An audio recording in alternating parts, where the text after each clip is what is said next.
I chose to carry this one like a secret letter folded into the palm of my hand, careful, deliberate, and meant to be read by a single eye that would know how to slow down when the sentences asked for it. The moment I begin to tell it, I am back in my sister's kitchen that autumn afternoon, a light that smelled faintly of citrus and last month's lemon cleaner pooling across the countertop. Her friend was there, as she always was on Sundays, leaning at the island with that easy, half-architectural posture that made every surface she touched seem planned. She had sleeves pushed to her elbows, a ring of flour on one forearm, and a grin that had already done half the work of whatever mischief she had conjured that morning. The twist, the small oddity that sits at the title of this memory and will not let me stop tracing it, is that the first time I noticed her, I didn't notice her at all. I noticed the way my sister's laugh softened when she said her name.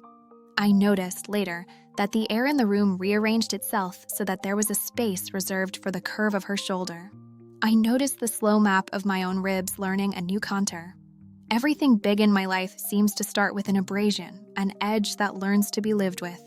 My sister's friend, whose name I will keep like a private jewel in this telling, arrived with a suitcase of stories and a playlist that belonged to people who liked to think of themselves as slightly ahead of the culture.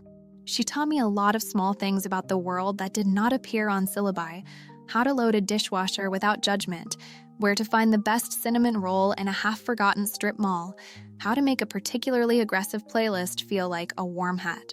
She was the kind of person who seemed to assume sunlight would move for her convenience, and within 2 weeks of knowing her, I had stopped assuming the day belongs to anyone but us, in those small orbiting ways that make apartments feel like planets. I would watch her make coffee and catalog the way the light hit the hollows at her collarbone, and I would think, not as a thought so much as a kind of gathering warmth, that this is the shape of my attention now. We lived in the same city, but different lives, job titles that felt honest on resumes and secret soft things that didn't. My sister and I had not always been close. She was 5 years older, a person who had left our hometown for a skyline and something bigger than the quiet cul-de-sac we called growing up. When she came back, she brought with her the kinds of friends who smelled of travel and had stories slotted between sentences like bookmarks. Her friend fit that description and subverted it at the same time, because conversation with her sidestepped lists and went straight to the place names inside feelings.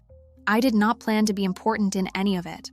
I showed up with predictable shirts and a knack for making spreadsheets of groceries. She showed up with laughter that rearranged chairs. The romance did not begin with thunder. It began with a small, almost bureaucratic kindness. I helped her hang a painting in the hallway one evening. It was an awkward act involving level and mallet and a lot of apologies to the wall. She stood back when it was done and found the exact place where a single nail had been the right idea, and she smiled in a way that suggested the world had just been granted better proportion. Her hand brushed mine as she thanked me, a pragmatic, precise touch that might have been nothing if I had been a different person that week. But I wasn't. In that brush there was a slight tremor, the kind that lives in the fingers when someone is holding a cup they don't want to spill. My stomach hummed in a register I thought I'd never sing again. I understood then that my life had rearranged itself around a small map of signals only I could read. She and I were not the same age. The small gap between our years felt important at first only because it made us fit into different playlists of memory. She was the kind of woman who had been taught to stand with her hips balanced and her words economical. I was the type of person who measured the world with lists and guilt. The contrast became a language we invented. She would show me how to make mistakes without catastrophic headline stories. I would show her how to schedule forgiveness. We discovered a rhythm that did not require a contract. Our hands learned one another's calluses, hers rougher from craft and travel, mine smaller from long hours at a computer. We shared food in ways that felt ritualistic: 1 fork, 2 plates, and those forks mapped a constellation of small proofs. The way she would push the plate toward me with a grin when I'd had a bad day. The way I would take the bus across town with a loaf of bread I had bought thinking of her. I burn into my memory the texture of her laugh, which is not a tidy thing. It happens at the back of her throat with a short, surprised catch, and it always arrives with her eyes first. Once, at 3 in the morning, I woke to the sound of it coming from the kitchen and crept along like a thief because it felt like an illegal miracle.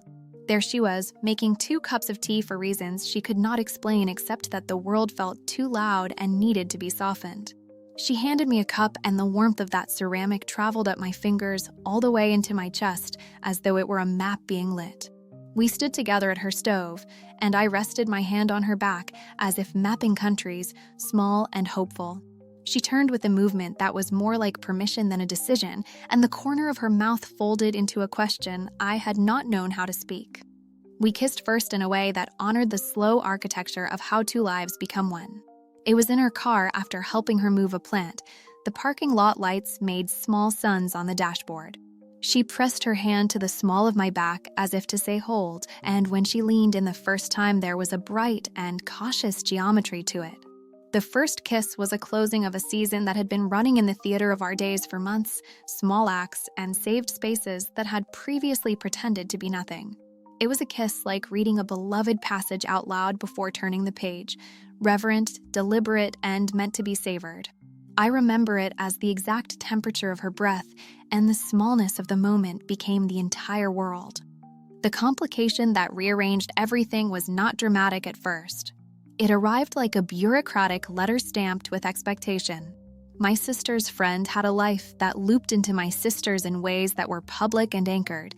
They had shared a history of holidays and inside joke artifacts. They had an archive of photographs with faces only family understands. The more I loved her, the more those archives expanded like a tide that would, if left unchecked, threaten the private beach we had started to sneak away to. There were layers of loyalty and obligation and the particular inertia that belongs to family ties. My sister noticed things the way you notice a weather pattern when you're close to a storm. The small changes in laugh, the way a glance stayed a little too long, the dinner invitations that had a slight tilt to include both of them. She was not cruel, she was careful. She had always been a steward of hearts, including mine, and so the first time I thought about the possibility that my love might cost us something real, it was like learning a new currency, one with very high exchange rates. I tried to be brave by being useful. I folded myself into the edges of their shared life by keeping tea warm and laundry done. When there were mechanical tasks, I fixed them. I became the person who could be called upon without upsetting a delicate balance. In that role, I watched the tenderness between the 2 women bloom and live, and sometimes, in the hush of a late-night kitchen, ache. The ache taught me a sharper kind of attention, how to read the spaces between syllables, how to count the number of times someone brushed their hair from their face in a single conversation. I practiced generosity in the way a musician practices scales, repetitively, with patience. And then the first real fissure came, a meeting of expectation and confession. It unfolded during a birthday party decided at the last minute, the kind that gathers people together with the sticky logic of cake and nostalgia. My sister had invited us to an evening of old friends and new faces, and the apartment filled like a mouthful of music. I watched her laugh at some private joke and felt that ache again, a tide I had been learning to surf. Later, when the host dimmed the lights and asked for small toasts, I found myself making the same small, soft choices I always did: stay inside, be tidy with my emotion, give the floor to the practice speaker. But then, in the press of bodies after the final clink of dishes, her hand found mine under the table. It slipped into the exact place, between my waist and the table's edge, where habit had worn a welcome. Only this time it carried an urgency that kept my skin warm for hours after. I knew the form of beginnings, the kind of hesitant math that pairs one person with another, a laugh, a touch, a shared sandwich, and suddenly a city seems to tilt. But I did not know the arithmetic of family. I watched my sister's jaw perform economic calculations she did not speak aloud. Later, in the kitchen, I scrubbed at a pan and pretended the water's heat could cook away an entire conversation. My sister sat at the counter with a glass that meant she was thinking in degrees. She told me how things felt heavy in the way she always said heavy, with concision, with a particular gravity that asked for solutions. She did not accuse. She tried to understand. I learned then something about the map of risk. There are costs you do not anticipate when your heart arranges itself against your family's history. quick reminder, if you're enjoying this story, hit subscribe to Sapphic Tales so you don't miss the next one. The next stretch of our life together became an exercise in discretion and courage. I learned how to be a presence that could be gentle enough to not scare the people who loved both of us, while being brave enough to be visible when necessary. I started to measure my days in acts of care, a text with a funny meme at a low-risk hour, a message that read like air, a plate left with a post-it that said leftovers, and nothing more. My sister and I talked less than we used to about big things and more about logistics. She began to ask me small questions about where things should go and what color we should repaint the guest room. And while this felt like repair, it also felt like a careful redistribution of power. In the private geography we shared, my lover and I learned new languages of proximity. We built codes out of habit. A thumb placed at the base of an exhale under a table meant I should end a story. A small brush of knuckles near the car door meant she would wait for me a little longer. A hand under the hem of a sweater. Fingers finding that tingling place between shoulder blade and spine said I trust you and also can you. Those gestures were tender and nonverbal and saved us from long conferences we could not afford to have in public. Each touch built a scaffold we both could climb into when the world asked us to be less. We shared kisses, not private ignitions only, but public, small rebellions. There was a kiss in the produce aisle behind a stack of oranges, a quick press of lips that tasted faintly of citrus and shame and joy. There was a longer one on a rainy afternoon under a bus stop awning where we pretended the weather was the reason we were pressed so close. The rain was a conspirator I did not always trust. There was another in a parking lot under a faulty streetlight, the kind of kiss that sewed up a small wound the world had left between us. Each kiss was a chapter with margins. Some were private and sacred, some were defiant and small, and all were necessary. The conflict deepened as seasons turned. My sister's friend was offered a job in a city that looked brighter on paper and slightly colder to my hands. It was the sort of professional welcome that came with good benefits and a tidy promise to her career. We celebrated with champagne that fizzed louder than our hearts could hold. The offer required a move in 6 weeks. On the one hand, her eyes went a little distant with the taste of new maps. On the other, I realized that the geography between us could become an ocean if we allowed it. My chest tightened in a way that felt like forewarning. I tried the thing best lovers try when faced with complexity. I spoke with pragmatic tenderness. I wrote lists of pros and cons that felt theatrically useless because love is not always rational. I practiced sentences that sounded reasonable. We tried to imagine how visits might stitch us back together. Weekends, trains, the slow law of travel to sustain something that had every reason to be fragile. There was talk of the small, practical compromise of her taking a shorter term and returning if it did not fit. There was talk of a long-distance strategy that involved weekly video calls and a small plant to water on both sides of the map. We were both, in different rhythms, learning to place hope on a schedule. The day she left, the apartment had the quiet of a place that knows how to cradle memory. She packed with the same efficiency she wore like armor, one shoe, then the other, a rolled sweater, a small stack of postcards she'd kept in a drawer. We had already rehearsed goodbye phrases that were meant to be civil and brave. The actual goodbye was small and private, a kiss in the doorway, a hand braided into mine until the taxi arrived, a last look that made the hallway feel like a statement. I learned then what absence does. It sharpens the corners of everything you had been taking for granted. I learned to measure my days by small rituals, 2 mugs in the sink that I would later polish, a playlist I would press play on when I needed to pretend she was still in the room. Just a quick pause. If you're enjoying this, hit that subscribe button and stay with us here on Sapphic Tales. Distance teaches strange fidelity. We wrote letters and texts that were Valentine and grocery list all in one. We received photos of her hands in new light and half-explained joys. We measured our love by the frequency of postcards and the new nicknames we allowed to stick. Yet the missing thing was presence, the kind of bodily assurance that says promises are not made only of words, but of the small weight of a person falling asleep beside you. In the late hours, I found myself replaying the cadence of her breathing in my head until it felt like the only right soundtrack. Then came the turning point that made all previous calculations seem quaint. It arrived wrapped in an envelope and a phrase I had been pettily afraid of, a medical diagnosis in her family. Her mother became ill in a way that required presence more than visits. The job with its bright promise suddenly turned into a decision about tending and staying. It carved a new variable into our equation. She folded her life like a letter and decided to come home for an undefined length. The urgency rewired every plan. She returned, and we learned what deep care looked like when it required starched sheets and midnight phone calls and days structured around appointments. She grew tired in a way that made her less theatrical and more true. We learned to care with the kind of fundamentalness you save for objects you love, cleaning teeth when she would forget, making soup that did not pretend to be medicine but tasted like it. There were conversations I would never have imagined having, exactly the kind that rearrange people into the versions they will live in the future. My sister watched us and sometimes flinched and sometimes accepted without speaking the hush of someone learning to trust new arrangements. The crisis we feared arrived not as a rupture, but as a breakdown of all the small, safe places in our lives.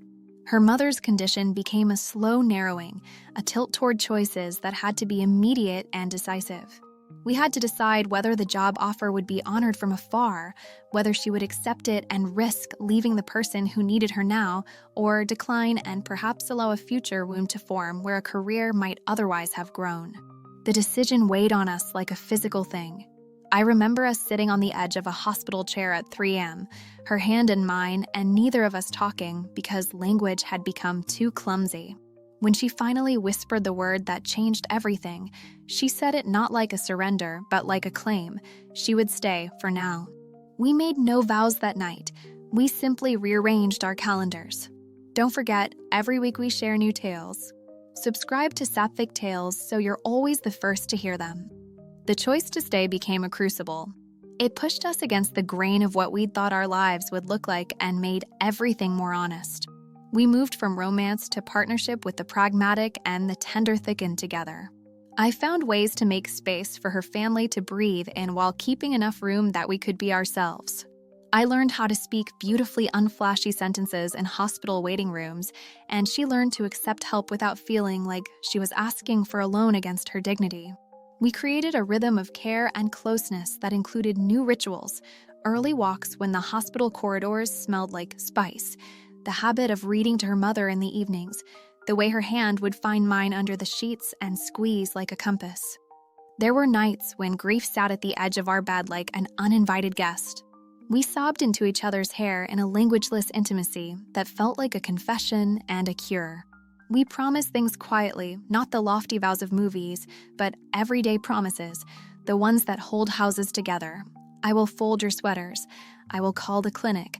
I will remember where you put your keys. We practiced mercy. We practiced forgiveness when the old fears came back to beat on the door.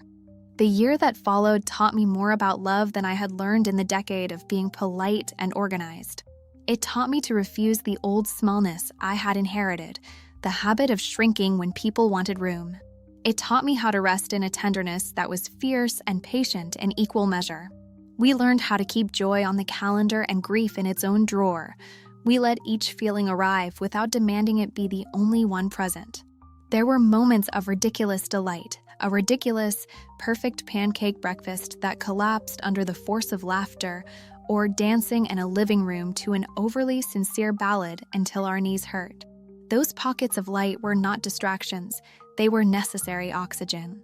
We kissed more in that year, kisses that healed and kisses that dared to be optimistic.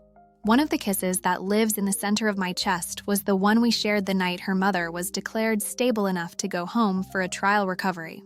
We sat on the stoop under a sky that refused to resolve into night and talked with our shoulders pressed together, and when our mouths met, it was a release so proportionate it felt inevitable.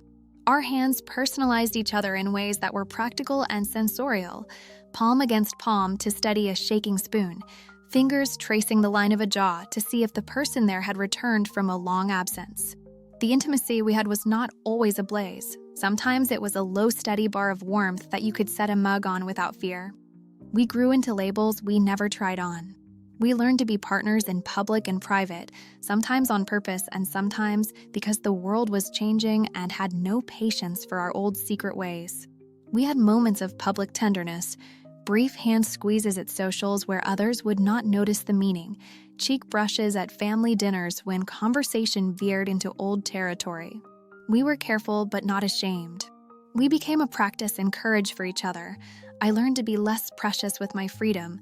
She learned that choosing me did not mean choosing poorly for her life. There was an art to holding on and letting go at the same time.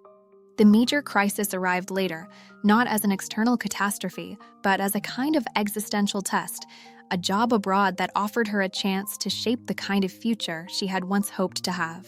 This was not the same as the previous offer. It was golden and long and unrepeatable. For days we sat with maps as though we could staple our hearts to paper and mail them to each other. The decision felt like a high cliff walk. We imagined our life with great distances and then with small ones, and we imagined, with tenderness, whether distance might make us better or simply make us ache in new ways. In the weeks leading up to her final choice, our nights grew both charged and quiet. We learned to ask soft questions and accept shyer answers. At the height of that crisis, we reached an emotional peak we had been avoiding, a long conversation that required no witnesses and no applause. We spoke in a language of memories, the first time we cooked for each other, the smallest unshared embarrassing moments, the times we had been brave and unseen. We exchanged promises that were not grand but incredibly specific. We promised to try long distance as an experiment rather than an exile. We promised to call every morning for a month. We promised to make care packages. We promised to carve out twice-yearly trips to see each other. It was pragmatic romance, a faith invested in details. The decision she made then was not exactly what either of us wanted and not exactly what we feared. It was a hybrid. She accepted, but only on certain terms that tried to keep us together in the long run. We cried and kissed and held each other in the small hours until the bed remembered our shapes under it. Don't forget, more stories like this are waiting. Subscribe now to Sapphic Tales before we continue. The months that followed were a test bed for tenderness.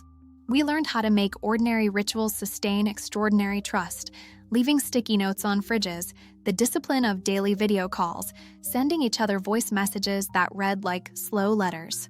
We discovered that distance can be full of presence if you are willing to work with the thing itself rather than rail against it.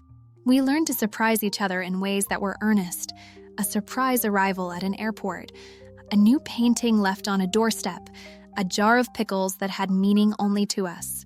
Those acts were small but volcanic in their effect.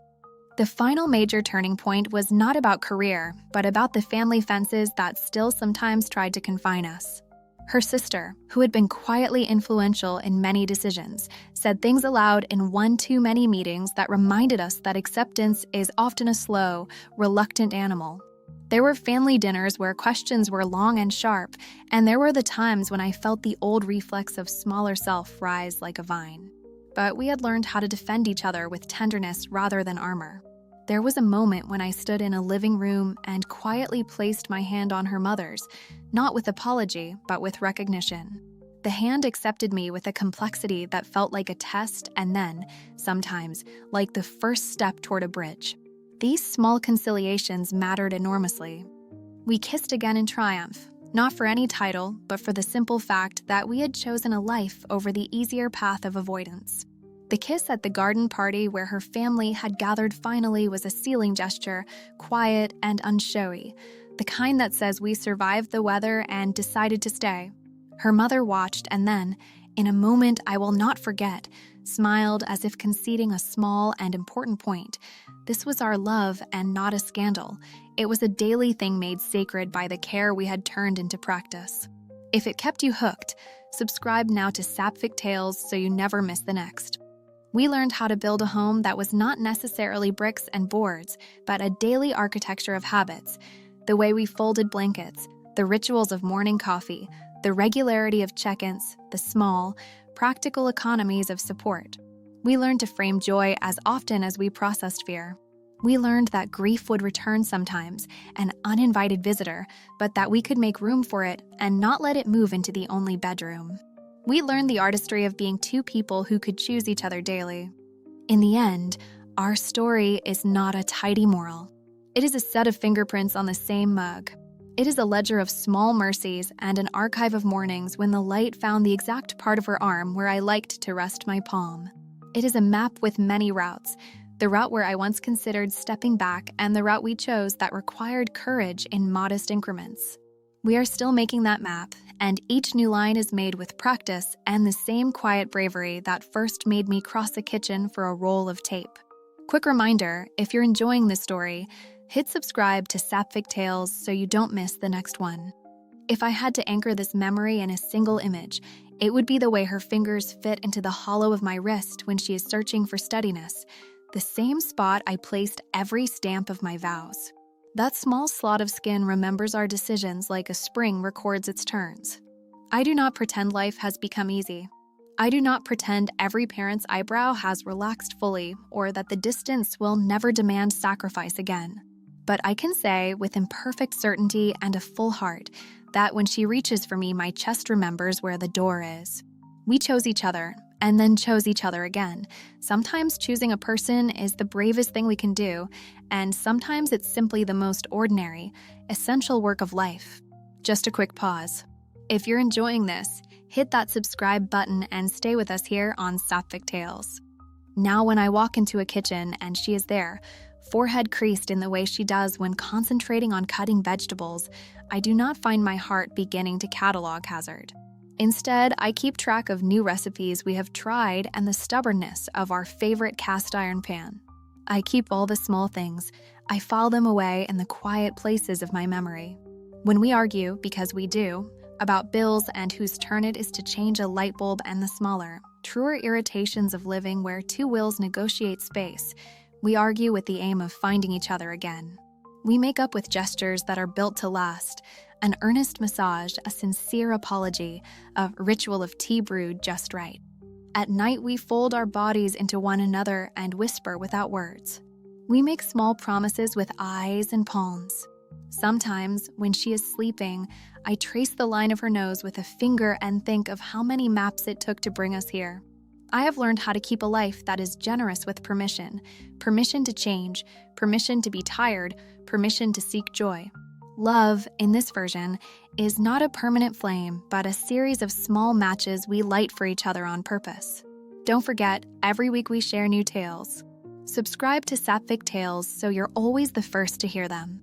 If the world ever demands an explanation, I will hand it a story with gentle facts that I loved a person who once was my sister's best friend and who, in the unplanned geography of our lives, became the love of my life.